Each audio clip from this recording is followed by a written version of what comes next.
ब्राह्मीं च वैष्णवीं भद्रां षड्भुजां च चतुर्मुखां त्रिनेत्रां च त्रिशूलां च पद्मचक्रगदाधरां पीताम्बरधरां देवीं नानालङ्कारभूषितां तेजःपुञ्जधरां श्रेष्ठां ध्यायेत् बालकुमारिकाम् ओङ्कारलक्ष्मीरूपेण विष्णोर्हृदयमव्ययम् विष्णुमानन्दमध्यस्थम् ह्रीङ्कारबीजरूपिणी ॐ क्लीं अमृतानन्दभद्रे सत्य आनन्ददायिनी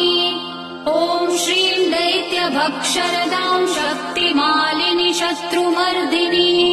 तेजःप्रकाशिनी देवी वरदा शुभकारिणी ब्राह्मी च वैष्णवी भद्रा कालिका रक्तशाम्भवी आकार ब्रह्मरूपेण ओङ्कारं विष्णुमव्ययम् सिद्धिलक्ष्मी परालक्ष्मी